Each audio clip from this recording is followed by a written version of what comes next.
Pastores, seminaristas e santos de todo o mundo que compareceram ao seminário online Shincheonji, testemunhos sobre a profecia e o cumprimento do Apocalipse, a nova aliança de Deus. É um prazer. Eu sou o moderador Pyeongjae Jun.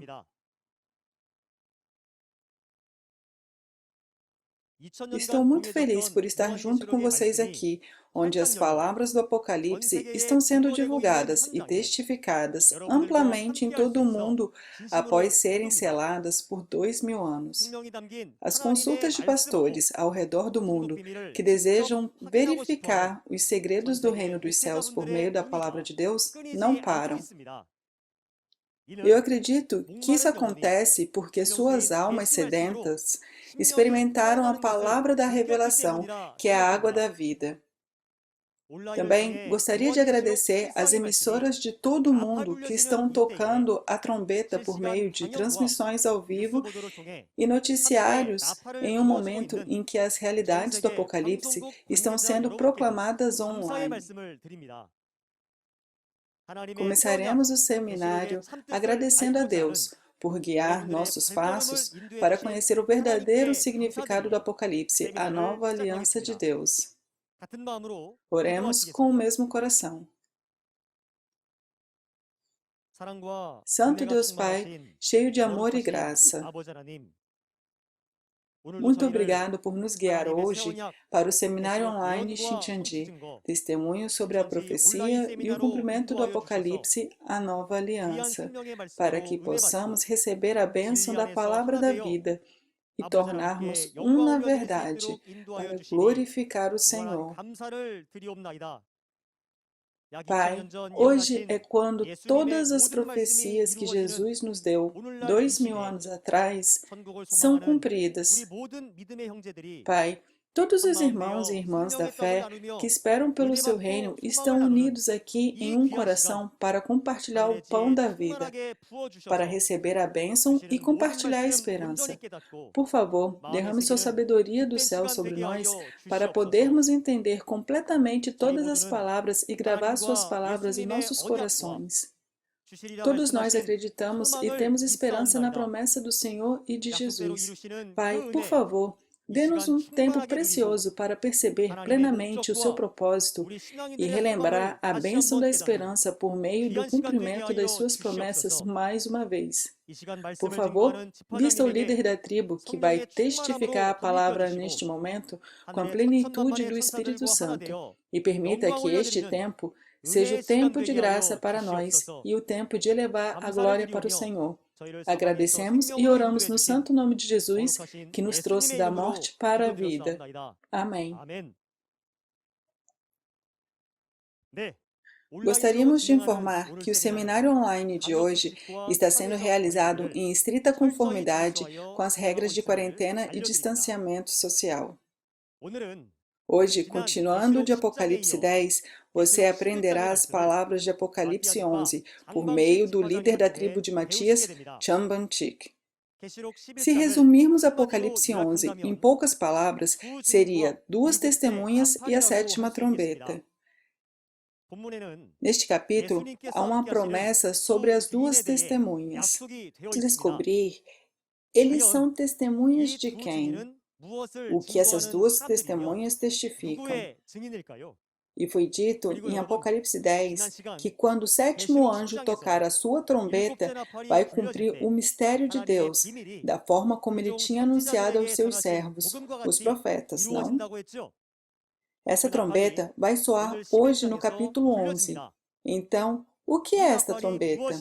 E o que ela faz? Vamos descobrir esse incrível mistério escondido neste momento. Vamos receber o líder da tribo de Matias, Chamban-chik, que testemunhará esse mistério. Uma grande salva de palmas, por favor.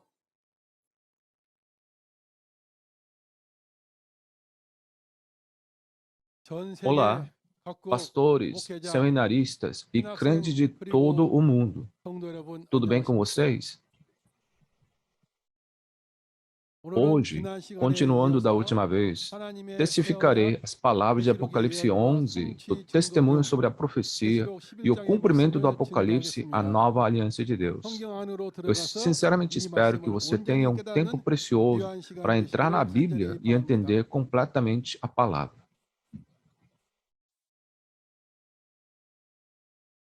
O título de Apocalipse 11 é As Duas Testemunhas e a Sétima Trombeta. As duas testemunhas e a sétima trombeta. Vamos dividir a referência principal em três partes. Veremos a relação entre as duas testemunhas e a sétima trombeta, o som da sétima trombeta e a realidade da sétima trombeta. Primeiro, a relação entre as duas testemunhas e a sétima trombeta. Quando as duas testemunhas de Jesus terminaram o testemunho, eles são sacrificados pela besta do abismo.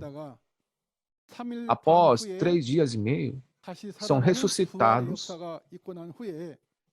tocam a sétima trombeta, proclamando o segredo dos céus. Qual é o som dessa sétima trombeta? Como aprendemos em Apocalipse 10, 7, na última aula, é o mistério de Deus. Espero que você tenha em mente que é o mistério de Deus que nunca foi ouvido. Qual é o mistério? É sobre o reino do mundo se tornar o reino de Deus. Este é o conteúdo do capítulo 11, versículo 15. Esta é a parte mais importante do que aprenderemos hoje. E por que se torna o reino de Deus? Os espíritos martirizados em Deus serão ressuscitados.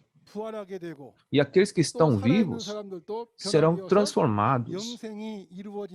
E a vida eterna será realizada. Esse é o conteúdo do mistério da 1 Coríntios 15, 51 a 54. E qual é a realidade da sétima trombeta?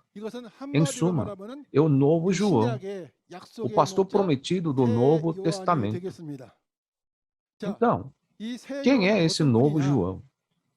Como aprendemos no Apocalipse 10, ele é quem recebeu a palavra e viu e ouviu os eventos de todo o livro de Apocalipse. Ou seja, ele é a testemunha. Quando Jesus recebeu o livro selado com 7 selos na mão de Deus, abriu os selos um por um e o cumpriu. Houve aquele que viu e ouviu por si mesmo. Em Apocalipse 1, 2, não diz que João testificou a palavra de Deus e tudo o que ele tinha visto? Se você olhar Apocalipse 22, 8, verá que eu, João, sou aquele que ouviu e viu os eventos de todo o livro de Apocalipse. Precisamos saber que o apóstolo João teve uma visão antes que ela se cumprisse, mas quando ela se cumpriu, ele viu a realidade. Ao profetizar, mesmo se alguém quiser ver as realidades, não pode, porque elas não existem ainda. No entanto, quando essa profecia é cumprida, as entidades reais aparecem, para que possam ser vistas e testificadas. Isso é importante. Para receber o reino do céu e a vida eterna, todas as nações devem se encontrar e receber a revelação por meio de novo João, que recebeu a revelação de Jesus. A razão é que João 17,3 diz que a vida eterna é conhecer o Deus verdadeiro e aquele a quem ele enviou. Mas como podemos conhecer a Deus? Mateus 11, 27 diz que somente por meio da revelação podemos conhecer o Deus verdadeiro e aquele que ele enviou. Como já aprendemos em Apocalipse 10, a revelação de Jesus está no estômago de novo João. Portanto, devemos encontrar e receber essa revelação de novo João, que recebeu a revelação de Jesus, para que possamos vir e a conhecer o Deus verdadeiro e Jesus e o pastor prometido e viver para sempre. Por favor, tenha isso em mente. Agora, vamos dar uma olhada na visão geral do Apocalipse capítulo 11. Primeiro, existe o templo para medir e o pátio exterior que não deve medir. Naquela época, as duas testemunhas de Jesus, vestidas de saco, trazem várias pragas e então são mortas pela besta. No entanto, depois de 3 dias e meio, eles recebem um sopro de vida e são ressuscitados. Então, a 7ª trombeta soa. É um mistério maravilhoso que o reino de Deus será estabelecido nesse mundo quando a 7ª trombeta soar. Por favor, mantenha essas 5 coisas em mente primeiro. Vamos ler Apocalipse 11, 1 a 2 junto. Apocalipse 11, 1 a 2. Deram-me um caniço semelhante a uma vara de medir e me disseram: vá e meça o templo de Deus e o altar, e conte os adoradores que lá estiverem. Exclua, porém, o pátio exterior, não o meça, pois ele foi dado aos gentios. Eles pisarão a cidade santa durante 42 meses. Você leu bem. Este capítulo é a continuação do Apocalipse, capítulo 10. E em todo o livro do Apocalipse, há uma pessoa, eu, como em eu vi ou eu olhei. Todos nós sabemos que ele era o apóstolo João antes que as coisas se cumprissem. Mas na hora do cumprimento, ele é o novo João. Nos versículos da referência, ele recebe um caniço como uma vara de medir. E ele é ordenado a medir o templo e o altar de Deus e contar os adoradores nele. E também é dito, exclua, porém, o pátio exterior. Não o meça, pois ele foi dado aos gentios. Eles pisarão a cidade santa durante 42 meses. Novo João, após receber o rolo aberto, as palavras do livro de Apocalipse no capítulo 10, e aqui, no capítulo 11, ele recebe um caniço como uma vara de medir e é instruído a medir o templo e contar os adoradores nele. Vamos primeiro entender o que é esse caniço como uma vara de medir. Assim como a vara é um instrumento que ajuda as pessoas a caminhar na rua, ela representa um parceiro de Novo João, de quem Novo João receberá a ajuda enquanto segue no caminho de Deus. Você pode pensar nele como um companheiro espiritual ou amigo espiritual que ajuda o Novo João. Mas essa pessoa é descrita como um caniço. Não é frágil o caniço? Serve como uma régua para medir, mas uma régua fraca. Na realidade, ele era um ajudante do Novo João. Lembre-se de que ele era um dos santos do tabernáculo dos 7 candelabros de ouro. O que é o templo de Deus? Em 1 Coríntios capítulo 3, versículo 16, o apóstolo Paulo disse: vocês não sabem que são um santuário de Deus? No Antigo Testamento, antes da vinda de Jesus, o templo de Deus era um edifício físico. Porém, desde o tempo de Jesus, assim como Jesus disse: destruam esse templo e o levantarei em 3 dias, Paulo estava nos explicando que devemos saber que o coração de Jesus era o templo. Quem são os templos de Deus? Em Apocalipse 3, 4, diz que há uns poucos em Sardes que não contaminaram as suas vestes e Jesus caminhava com eles. Então, não são eles os templos de Deus? Eles são os que vêm diante do trono de Deus, vencendo a besta, sua imagem e o número do seu nome. Deus diz para medir o templo de Deus, e há 2 tipos de templo na Bíblia. Primeiro, há o templo do tabernáculo mencionado em Apocalipse 13, mas o destruidor gentil do mar entra aqui. Primeiro, o templo tabernáculo é estabelecido, e quando o destruidor gentil entra nela e o destrói, há um pequeno grupo de pessoas que lutam e vencem esse destruidor e saem. Quem está com eles? Deus está com eles. Porque essas pessoas veem e testificam a traição e destruição, elas se tornam o templo do tabernáculo do testemunho. Quando Deus diz para medir, ele está se referindo a esse templo, o templo do tabernáculo do testemunho, onde Deus está. Se você comparar isso com o tempo de Moisés, esse tabernáculo seria o lugar santo, porque o candelabro de ouro estava lá. E porque Deus estava no lugar santíssimo, o templo do tabernáculo do testemunho se tornaria o lugar santíssimo. E quem são os adoradores no templo de Deus? Essas pessoas são os poucos que seguiram o novo João, o vencedor, e adoraram a Deus como um. Seja nas montanhas ou no campo, onde quer que seja. Não é o templo onde as pessoas se reúnem para adorar a Deus? E o que significa medir? É medir a quantidade de fé e conhecimento. Em Ezequiel 47, diz que quando o grande templo de Deus é estabelecido nessa terra, grande quantidade de água da palavra fluirá dele. Nesse momento, são medidos 4 vezes com a vara de medir. Assim, é medido a quantidade de conhecimento e da fé. E há um pátio exterior do templo que é pisoteado pelos gentios. Que tipo de lugar é o pátio exterior? Como acabamos de aprender com a foto, estamos falando sobre o templo do tabernáculo traidor, no qual a besta entrou. É o mesmo lugar que apareceu nos capítulos 13, 6, 12 e 3 de Apocalipse. Quem são os gentios que entraram e pisaram lá?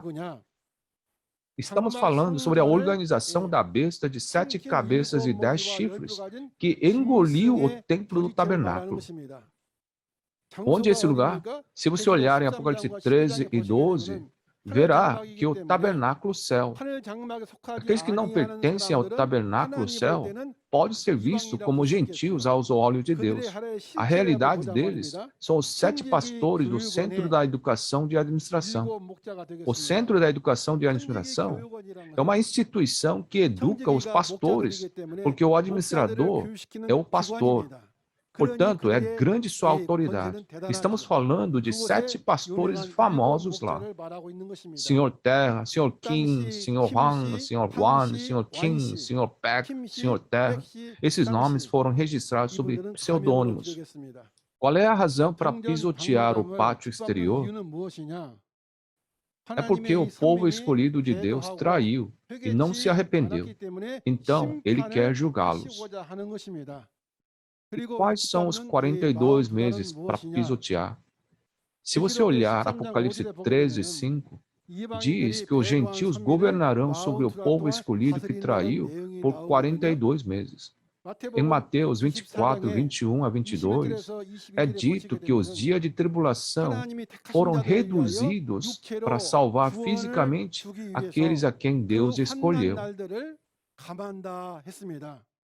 Em Jeremias 25, 11, vemos que o povo escolhido de Israel foi destruído pela Babilônia gentia por 70 anos, quando eles pecaram. Se nós passarmos pela tribulação de 70 anos, nenhum de nós sobreviveria com a carne. Por isso, os 70 anos foram reduzidos a 3 anos e meio para dar a salvação aos eleitos na carne. Não é uma bênção grandiosa? E agora, vamos ler os versículos 3 a 5. Apocalipse 11, 3 a 5. Darei poder às minhas 2 testemunhas, e elas profetizarão durante 1260 dias, vestidas de pano de saco. Estas são as 2 oliveiras e os 2 candelabros que permanecem diante do Senhor da terra. Se alguém quiser causar-lhes dano, da boca dele sairá fogo e devorará os seus inimigos. É assim que deve morrer qualquer pessoa que quiser causar-lhes dano. Você leu bem. Os versículos da referência são sobre as 2 testemunhas vestidas de pano de saco. São as 2 testemunhas a quem Jesus deu poder para profetizar por 1260 dias, vestida de pano de saco. Quem são essas 2 testemunhas aqui? No Apocalipse capítulo 10, aparece o novo João que recebeu e comeu o rolo aberto. E no capítulo 11, uma pessoa que é comparado a um caniço como uma vara de medir que o novo João recebeu. Essas 2 pessoas são chamadas aqui 2 testemunhas ou 2 testemunhas de Jesus. O que precisamos prestar atenção aqui é que a única testemunha que trabalha recebendo a palavra diretamente da obra do Espírito Santo é o novo João. Qual é a evidência? Em Apocalipse 1, 2, João dá testemunho de tudo que viu a palavra de Deus. E Apocalipse 22, 8 diz: Eu, João, sou aquele que ouviu e viu essas coisas. Isso limita apenas uma pessoa, certo? E diz que estão vestidos de pano de saco. O que é esse pano de saco? Isso representa as palavras que exortam ao arrependimento dos atos que levam à morte. Diz que as duas testemunhas profetizam por 1260 dias, vestidas de pano de saco. Os israelitas vestem de pano de saco e lamentam quando se arrependem de seus pecados ou quando alguém morre. Esta é uma parábola comparado ao costume de Israel. Você pode ver isso claramente em Lucas 10, 13. Portanto, vestir de pano de saco significa fazer o arrependimento. E as profecias são sobre o futuro, não é? Em Amós, capítulo 3, versículo 7, é dito: Deus revela seu plano primeiro aos seus servos, os profetas, antes de fazê-lo. Portanto, essas testemunhas receberam o que iria acontecer no futuro pelo Senhor e profetizaram sobre isso. E as duas testemunhas também são chamadas duas oliveiras e dois candelabros. Veremos o que são as duas oliveiras e os dois candelabros. E se são pessoas, quem são elas? Essas duas oliveiras referem-se às duas testemunhas que servem ao Senhor na terra. Em Zacarias 4, 11 a 14, é dito que as duas oliveiras são duas testemunhas que servem ao soberano de toda a terra. Portanto, o testemunho dessas pessoas será o testemunho de Jesus. Não seria exagero dizer que eles falam em nome de Jesus. Além disso, eles são chamados de dois candelabros. Mostra que eles estão com os 7 espíritos das 7 lâmpadas diante do trono de Deus. Isso é mostrado claramente no Apocalipse 4, 5. E as duas testemunhas são duas oliveiras. Vamos dar uma olhada no porquê essas oliveiras são necessárias. Para nós, crentes, não devemos receber a Jesus quando Ele retornar. Está escrito que só os que preparam o azeite podem encontrar o noivo Jesus, que é a luz, segundo Mateus capítulo 25. Somente as virgens sábias que preparam as lâmpadas e o azeite podem recebê-lo. Com relação à lâmpada, o Salmo 119, 105 diz que a palavra de Deus é a lâmpada. E o azeite? Se você olhar Êxodo 27, 20, diz que as azeitonas são prensadas para fazer azeite, que é usado para acender as lâmpadas. Levítico 24, 1 a 3, diz a mesma coisa. Assim como o azeite sai da oliveira, porque as oliveiras são duas testemunhas, a palavra do testemunho das duas testemunhas se torna o azeite. Portanto, somente aqueles que receberem a palavra das duas testemunhas podem se tornar virgens sábias e receber a Jesus, o noivo, o fato surpreendente. E diz: se alguém quiser lhes causar dano, da boca deles sairá fogo que devorará os seus inimigos. Será que o fogo físico sairá da boca das duas testemunhas e incendiar seus inimigos? Você deve saber que isso é uma parábola. Como você sabe bem, fogo se refere à palavra de julgamento de Deus. Em Jeremias 5,14, Deus disse: Jeremias, farei as minhas palavras na tua boca um fogo, e essas pessoas a lenha que o fogo consome. Não foi? Vejamos o tempo da primeira vinda, quando essa palavra foi cumprida. Em Lucas 12, 49, Jesus disse: eu vim trazer fogo à terra, e como gostaria que já estivesse aceso. Portanto, esse fogo é a palavra de julgamento.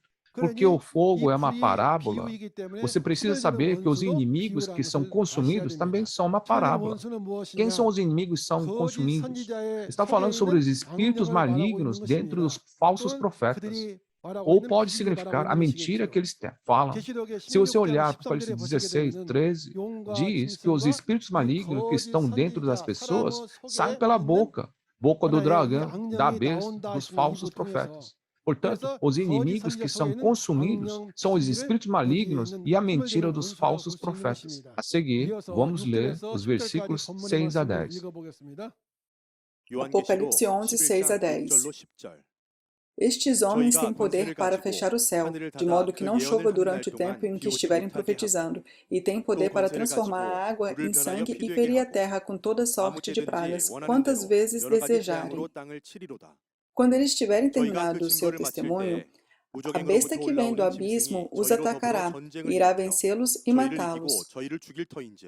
Os seus cadáveres ficarão expostos na rua principal da grande cidade, que figuradamente é chamada Sodoma e Egito, onde também foi crucificado o seu Senhor. Durante 3 dias e meio, gente de todos os povos, tribos, línguas e nações contemplarão os seus cadáveres e não permitirão que sejam sepultados. Os habitantes da terra se alegrarão por causa deles e festejarão, enviando presentes uns aos outros, pois esses 2 profetas haviam atormentado os que habitam na terra. Você leu bem. Os versículos da referência são sobre o evento em que as 2 testemunhas são mortas após lançarem várias pragas. Vejamos as várias pragas que foram lançadas pelas 2 testemunhas aqui. Diz que eles fecharam o céu para que não chovesse. E também diz que eles transformaram as águas em sangue. Será possível que esses 2 homens fechem o céu para não chover? Devemos primeiro saber que isso é dito em parábolas. Então, o que isso significa? Isso significa impedir que os santos, juntos com as testemunhas, dar as palavras ao pátio exterior do templo. O que existe no céu? Sol, lua e as estrelas. Olhando para Gênesis 37, 9 a 11, a família de Jacó é comparado ao sol, à lua e às estrelas. Portanto, assim como o lugar onde a família de Jacó está reunida é chamado de céu, o lugar onde Novo João e o grupo de poucas pessoas estão reunidos pode ser chamado de céu. Assim, o lugar onde os santos estão com o Novo João, a testemunha, é o céu. E eles foram impedidos de pregar a palavra de Deus no pátio exterior do templo. Por quê? Se olhar em Deuteronômio 32, 2, é dito que a chuva do céu é a palavra de Deus. E em Isaías 5, 3 a 7, disse que Deus ordenaria que as nuvens não chovessem. A chuva é a palavra de Deus, e a palavra de Deus vem do Espírito Santo. Então, isso significa que o Espírito Santo também não permite isso. E sobre transformar água em sangue, se olharmos para o tempo de Moisés, ele feriu a água do Nilo com a vara. Esta água se transformou em sangue para que as pessoas não pudessem beber. Da mesma forma, por meio da palavra revelada, a doutrina dos destruidores, que é como as águas do Nilo, é revelada a ser uma mentira. É isso que é revelar. Aqui, porque as 2 testemunhas chamam os falsos profetas que eles são como as bestas do abismo, dizendo, vocês são diabos destruidores. As bestas mataram as 2 testemunhas espiritualmente. O que é a besta do abismo aqui? Primeiro, vamos ver o que é o abismo. Em caracteres chineses, significa sem e fundo. Então, isso significa o abismo sem fundo, ou poço sem fundo. Porque a água é a palavra de Deus. Uma cisterna que não pode reter água se referiria a uma organização sem a palavra de Deus, ou seja, o inferno. É por isso que os falsos profetas, pertencentes à morada de Satanás, ou ao inferno, são chamados de bestas. De acordo com Apocalipse 9, 2, nós aprendemos isso antes, né? Diz que os gafanhotos que são bestas com o diabo dentro deles saem do abismo e torturam o povo do tabernáculo de Deus. E se você olhar em Provérbios 30, 2 e 3, não se trata de uma besta física, mas de uma pessoa que não conhece a Deus e a palavra de Deus. Portanto, a besta do abismo se refere a um falso pastor que pertence à morada de Satanás ou inferno. O que significa as duas testemunhas terminaram seu testemunho? Quando essas duas testemunhas falaram tudo o que tinha que falar, o testemunho termina. Se eles disserem, porque você fez isso e aquilo, você pertence ao diabo e você é o destruidor, isso é o fim. Diz que a besta mata as duas testemunhas. Uma testemunha é um que dá testemunho. Assim, se a besta impede a testemunha de testemunhar, é o mesmo que condená-los à morte. É porque a besta está ligada com os poderes do mundo. Sobre a grande cidade onde os cadáveres das duas testemunhas estão expostos. Se fossem cadáveres físicos, onde deveriam estar? Eles deveriam estar nos túmulos. Mas como foi dito que eles estavam na grande cidade, o cadáver aqui é um cadáver espiritual. E a grande cidade também é uma grande cidade espiritual. A grande cidade era o templo tabernáculo onde Deus trabalhava. Eles tinham cerca de 80 igrejas filiais. Então, eles eram uma grande cidade. Quão grande eles eram, já que o poder do destruidor veio e se uniu também. Portanto, a grande cidade se refere ao templo do tabernáculo que se tornou gentil. Aqui, nesse templo do tabernáculo, quem entrou nele? Os destruidores entraram e juntaram forças. Então, ela se tornou uma grande cidade. E esse cadáver se refere a um estado em que essas duas testemunhas não podiam testemunhar mais. Então, eles podem ser vistos como mortos ou cadáveres. E essa grande cidade era figuradamente chamada de Sodoma e Egito, e onde também seu Senhor foi crucificado. Por quê? De acordo com Oséias 12:10, Deus mostrou muitas visões, certo? Isso significa que ele não mostrou as entidades reais. E também é dito que Deus contou parábolas por meio dos profetas. Sodoma é um lugar que foi destruído, e a corrupção do tabernáculo é comparado à de Sodoma que foi destruída. Dá para imaginar quão corruptos eles eram. E o Egito, o que significa? Significa que são como o Egito, do qual Moisés e Arão lutaram contra o rei Faraó, que interrompeu a obra de Deus. Também hoje, duas testemunhas são mortas aqui enquanto lutavam contra a força do mal. E diz que é o mesmo lugar onde Jesus foi crucificado. Jesus não tinha pecado. Refere-se a Jerusalém rebelde que matou Jesus, que é inocente. Em Mateus 16:21, Jesus disse que ele deveria subir a Jerusalém e ser morto, e então ressuscitar no terceiro dia. Da mesma forma, hoje também a testemunha é morta dessa maneira. Na primeira vinda, Jesus foi morto fisicamente, mas na segunda vinda, as duas testemunhas são mortas espiritualmente. E essa é a diferença. Diz que os homens de todos os povos, tribos, línguas e nações olharão para seus cadáveres. Quem são eles?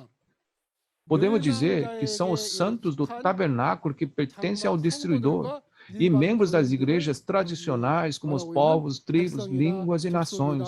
Por quê? Em Apocalipse 13:7, é dito que essa besta tem autoridade sobre tribos, povos, línguas e nações. Por isso, precisamos saber que essas pessoas pertencem à besta com quem o diabo está. Apocalipse 17:15 é o mesmo. E diz que eles contemplaram os seus cadáveres por 3 dias e meio. Contemplar significa estar olhando. Significa que eles estavam zombando e olhando como as testemunhas não podiam mais testificar ou profetizar. Os dois ficaram espiritualmente mortos porque não puderam testificar ou profetizar, ou seja, não foram capazes de cumprir seu dever. Isso é contemplar por 3 dias e meio. Qual é a realidade? Ninguém sabia até que a profecia foi cumprida. Mas, quando isso se cumpre, aparecem entidades reais. Esse período, o prazo real de 3 dias e meio, foi 30 de janeiro de 1981 a 2 de fevereiro de 1981. 3 dias e meio. E quando ela é cumprida, conheceremos as realidades. E diz que não permitirão que sejam sepultados. Os cadáveres físicos são enterrados em um túmulo, mas, como são cadáveres espirituais, não podem ser enterrados em túmulo. Vamos descobrir o que significa o túmulo. O túmulo está se referindo à igreja do destruidor. Em Lucas 11:44, Jesus disse aos escribas e fariseus que invadiram a Jerusalém que eles eram túmulos não marcados. E em Mateus 23:27, ele chamou de sepulcros caiados. Um túmulo não marcado. Os homens andam sobre o túmulo sem saber. E os sepulcros caiados de branco, porque é pintado de branco, as pessoas não sabem que é um túmulo. Isso está falando sobre a igreja dos destruidores. Não permitir que sejam sepultados significa que as duas testemunhas não serão permitidas a se unir à sua denominação. Você aceitaria as pessoas que chamam você de demônio ou destruidor em sua congregação? E o que significa que se alegrarão e festejarão enviando presentes uns aos outros. Agora que as duas testemunhas pararam de julgá-los e não escutam mais o julgamento, então trocaram palavras de alegria entre si mesmos, como se fosse um presente. Vamos ler os versículos 11 a 14. Apocalipse 11, 11 a 14. Mas, depois dos 3 dias e meio, entrou neles um sopro de vida da parte de Deus, e eles ficaram em pé, e um grande terror tomou conta daqueles que os viram. Então eles ouviram uma forte voz dos céus que lhes disse: subam para cá. E eles subiram para os céus numa nuvem, enquanto os seus inimigos olhavam. Naquela mesma hora houve um forte terremoto, e 1/10 da cidade ruiu. 7.000 pessoas foram mortas no terremoto. Os sobreviventes ficaram aterrorizados e deram glória ao Deus dos céus. O segundo ai passou, o terceiro ai virá em breve. É sobre as duas testemunhas que receberam o sopro de vida e ressuscitaram depois de 3 dias e meio. Diz que as duas testemunhas receberam o sopro de vida e ficaram em pé. O que é o sopro de vida? O sopro de vida, em letra chinesa, é composta de 2 caracteres: viver, vida, e energia, sopro. Assim, sopro de vida se refere à energia que faz a pessoa viver. Sopro de vida na Bíblia é a palavra de Deus. A Bíblia mostra que a palavra de Deus, ou seja, o sopro de vida, entra na pessoa e essa pessoa volta à vida. Em Gênesis 2:7 diz: Deus formou o homem do pó da terra e soprou fôlego de vida nele, e o homem se tornou um ser vivente. Seu espírito veio à vida. E em João capítulo 1 diz que a vida está onde? Certo? É dito em João capítulo 1:4 que a vida está na palavra. E o que significa que as duas testemunhas subiram para os céus numa nuvem? A nuvem se refere a Espírito. Assim, eles estão sendo guiados pelo Espírito. E essas duas testemunhas entram no céu da terra, o tabernáculo, para tocar a trombeta novamente. Os inimigos que estavam contemplando teriam ficado surpresos, não? Quem são os inimigos que estavam contemplando? Os inimigos que contemplam são o grupo de Satanás. Eles se tornaram inimigos porque se rebelaram a Deus. As pessoas pensavam que essas duas testemunhas haviam terminado, mas porque começam a testificar de novo, seus corações ficaram aterrorizados. É por isso que se diz que a grande cidade desabou pelo terremoto. Assim como um terremoto ocorre quando o chão treme, sacudir o coração das pessoas é chamado de terremoto. O que é um terremoto forte aqui? O que está acontecendo com o coração? É um forte terremoto espiritual que abala o coração. O que significa que 1/10 da grande cidade ruiu? Isso significa que a organização do Templo do Tabernáculo começou a ruir em 1/10. Esse tabernáculo se juntou aos destruidores e eventualmente desmorona inteiramente. Mas podemos ver aqui que 1/10 da organização começou a cair. É dito que 7.000 pessoas foram mortas no terremoto. Não se trata de todas as igrejas do mundo, mas dos santos do tabernáculo dos 7 candelabros de ouro que traíram.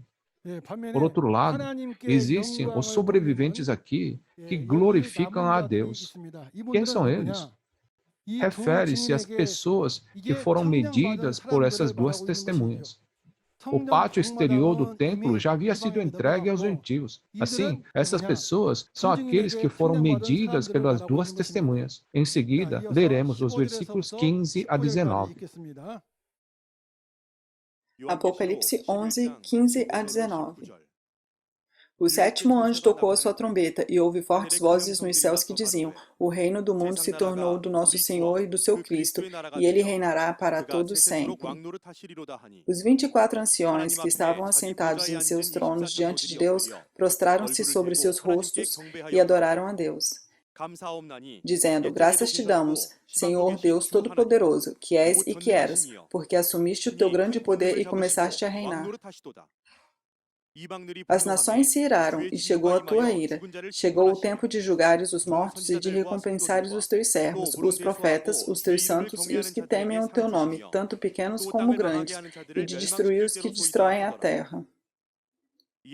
Então foi aberto o santuário de Deus nos céus, e ali foi vista a arca da sua aliança.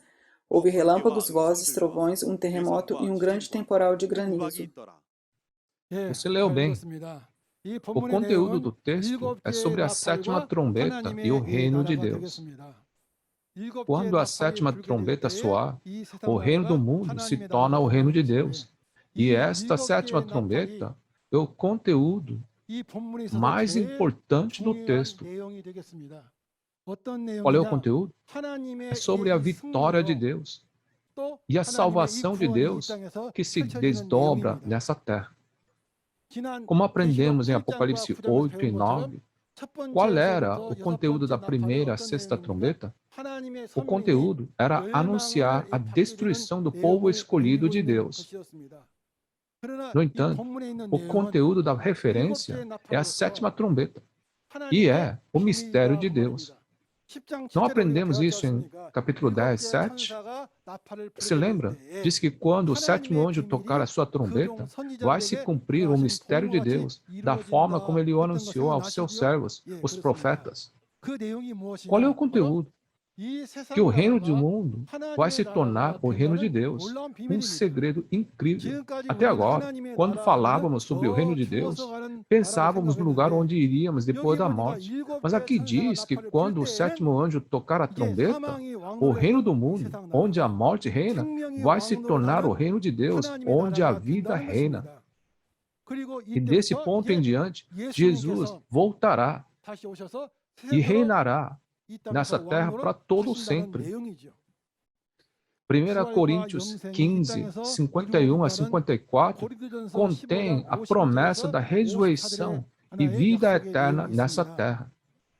E os mártires ressuscitarão com um corpo espiritual santo, e nós que estamos vivos seremos transformados. Que tudo será transformado, e a morte será tragada pela vida, e entraremos na vida eterna. Um segredo maravilhoso de Deus. Caros pastores ao redor do mundo, seminaristas e todos os santos, não considere isso estranho porque você não sabia ou entendia mal. Isso era um mistério de Deus. Só Deus sabia disso. Portanto, espero que abram seus corações e entremos juntos nessa ressurreição e na esperança da vida juntos. Pessoal, vocês fizeram bem em vir a esse seminário. E para alcançar a ressurreição e a vida eterna, toda a humanidade deve ouvir o som da sétima trombeta e conhecer o Deus verdadeiro, Jesus, e aquele a quem ele enviou. Para termos a vida eterna, João 17:3 diz que temos que conhecer o Deus verdadeiro e aquele a quem ele enviou. Então, como podemos conhecê-los? Só existe uma maneira. Mateus 11:27 diz que só o Filho e aquele a quem o Filho quiser revelar pode conhecer. Na primeira vinda, as profecias do Antigo Testamento, o mistério de Deus, só podia ser ouvida por meio de Jesus. Pelo que aprendemos até agora, Onde está a revelação de Jesus hoje? Está no estômago do novo João. Porque Jesus abriu e deu ao novo João. É a revelação de Jesus. Porque a revelação de Jesus, a palavra revelada de Jesus, entrou no estômago do novo João. Devemos encontrar o novo João e ouvir a sua palavra para conhecer o Deus verdadeiro, Jesus e o pastor que foi enviado para nós e receber a bênção maravilhosa da vida eterna. E o que vai acontecer quando esse mundo se torna o reino de Deus? Diz que os gentios ficarão irados. Por quê? Os gentios ficarão irados porque o reino do mundo que eles controlavam vai se tornar o reino de Deus e eles serão julgados no final. Por isso ficarão irados. Mas os céus e a terra foram criados por Deus, não foi? Então, não há nada errado Deus receber de volta. E é dito que ele julgará aqueles que destroem a terra. Este é o conteúdo de julgar aqueles que engoliram o tabernáculo de Deus. Espero que você ouça esse conteúdo e entenda bem quando os capítulos 16, 17 e 18 de Apocalipse forem testificados. Quando a sétima trombeta é tocada, os destruidores gentios explodirão em raiva e serão julgados. Mas aqueles que temem o nome do Senhor serão abençoados. Qual bênção? Eles receberão as 12 bênçãos registradas em Apocalipse 2 e 3. Isso será testemunhado bem em Apocalipse 19, 20 e 21. Haverá casamento de espírito e a carne, haverá a primeira ressurreição, e Deus e o reino dos céus do mundo espiritual virão a essa terra. Deixe-me fazer uma pergunta. Queridos pastores do mundo da religião, e os seminaristas, e todos os santos, você ficará com raiva quando ouvir o som da sétima trombeta? Ou você será abençoado em reverência pelo nome do Senhor? Espero sinceramente que todos recebam bênçãos em reverência ao nome do Senhor. E, em particular, nossos pastores. Por favor, aprendam e ensinem bem seus santos e entrem no reino dos céus e na vida eterna juntos. Eu acredito que vocês vão fazer isso. Este é o último versículo de Apocalipse 11, versículo 19. Diz que o templo de Deus foi aberto e um grande temporal de granizo estava lá. O que significa que um novo templo de Deus foi aberto? Isso significa que a existência do novo templo de Deus está começando a se tornar amplamente conhecida no mundo. Vamos dar uma olhada nessa realidade. Antes da profecia se cumprir, não podíamos testificar porque não havia realidades. No entanto, quando isso for realizado, devemos saber que existe uma coisa real, uma realidade. Jesus disse, eu digo agora, antes que aconteça, para que quando acontecer, veja a realidade e creia. Vamos dar uma olhada nessa realidade. É a fundação de Shincheonji, Igreja de Jesus, o Templo Tabernáculo do Testemunho. Shincheonji, Igreja de Jesus, se você olhar para Apocalipse 21, o novo céu e a nova terra são chamados de Shincheonji em coreano. Porque Jesus ensina lá, ela se torna a Igreja de Jesus. E porque está testificando a traição e a destruição, torna-se o tabernáculo do testemunho, o templo de Deus.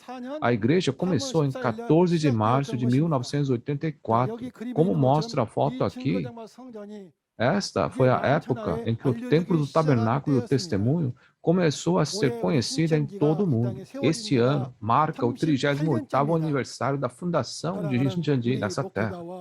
Queridos pastores, seminaristas e membros da congregação, estou transmitindo as boas novas de que Shincheonji, Igreja de Jesus, o templo do tabernáculo do testemunho que Deus e Jesus tanto desejavam, foi estabelecido nessa terra. Não é este o momento que dá grande esperança? E quando o templo de Deus foi aberto, havia um grande temporal de granizo no templo. Desde que o templo foi aberto, você podia olhar para dentro e ver o que estava dentro. Viu a Arca da Aliança, relâmpagos, vozes, trovões e, por último, um grande temporal de granizo. A Arca da Aliança é um recipiente que contém a aliança. Assim, a palavra da aliança se torna a Arca da Aliança. E sobre o relâmpago, isso mostra o rápido movimento dos espíritos. E haver a voz e trovões pode ser entendido como a voz de Deus, o trovão de Deus. Então, isso está referindo sobre a voz de Deus, da governança de Deus. E o que mais está no templo? Diz que havia um grande temporal de granizo. Existem muitos que ensinam que esse grande temporal de granizo é uma bomba nuclear ou bomba atômica. Se esta é uma bomba nuclear, não deveria guardar em armazém de arsenal? Não no templo de Deus. Portanto, isso é um mandamento do homem e devemos examinar a realidade. O que é granizo? Não se torna granizo quando a chuva congela? Porque a chuva é a palavra de Deus, a palavra da ira, e o pastor que recebeu a palavra da ira torna-se grande granizo. Portanto, a palavra da ira é granizo, e o pastor que recebeu a palavra se torna granizo também. Vamos concluir Apocalipse capítulo 11. Duas testemunhas e sétima trombeta. O título é As Duas Testemunhas e a Sétima Trombeta. Como eu disse no início, quando essas duas testemunhas de Jesus terminaram seu testemunho, elas foram sacrificadas pela besta que subiu do abismo e ressuscitaram 3 dias e meio depois, e então sopraram a sétima trombeta. O som dessa sétima trombeta era o segredo de Deus, como visto em Apocalipse 10, 7. Era um segredo que só Deus conhecia. O que falava? Que o reino do mundo, governado pela morte, se torna o reino de Deus, onde a vida reina, um incrível mistério. O mais importante conteúdo do Apocalipse 11 é esta, Apocalipse 11, 15. Ao se tornar o reino de Deus, os mortos vivem novamente em corpos espirituais santos. E nós que estamos vivos também somos transformados e a vida eterna é realizada. Esta última trombeta em 1 Coríntios 15, 51 a 54 é cumprida aqui. Espero que toda a humanidade encontre o novo João, a sétima trombeta hoje, e receba a revelação de Jesus. Conheça o verdadeiro Deus e Jesus e o verdadeiro pastor, e entre no reino dos céus e na vida eterna. Eu sinceramente oro e abençoo em nome de Jesus. De acordo com a Bíblia, de acordo com João 17:3 e Mateus 11:27, a vida eterna é conhecer o Deus verdadeiro e aquele a quem ele enviou. É dito que a única maneira de conhecer Deus é receber a revelação de Jesus. Portanto, espero que você encontre o novo João, que recebeu a revelação de Jesus, aprenda bem a palavra e entre no reino dos céus e na vida eterna juntos. Vou terminar o testemunho do capítulo 11 da profecia e o cumprimento do Apocalipse, a nova aliança de Deus aqui. Existe uma Bíblia, um Deus, um céu, e nós somos um. Vamos gritar juntos? Nós somos um. Obrigado a todos por ouvirem até o fim. Vamos oferecer uma oração ao nosso Deus Pai. Deus Pai, o Criador dos céus e da terra, somos extremamente gratos ao Senhor. Nesse momento, quando as palavras do Apocalipse, da nova aliança que você, Pai e Jesus tanto desejavam, estão sendo cumpridas. E o presidente Shinjanji recebeu a palavra revelada de acordo com suas promessas, viu todos os eventos e agora com os 12 líderes das tribos que foram ensinados por ele, estão testificando a palavra de Apocalipse com o presidente na liderança. Acreditamos que esta é a bênção do céu e o amor do Senhor. Pai, por favor, abra nossos corações e permita que sejamos movidos pelo Espírito Santo para que nossos pastores, seminaristas e crentes em todos os países ao redor do mundo que ouvirem essas palavras hoje possam entender.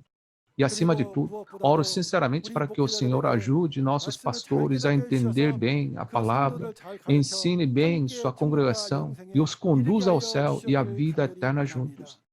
Em nome do amado Jesus, eu oro para que graça e amor sem limites estejam para sempre com todos que ouviram essas palavras. Amém.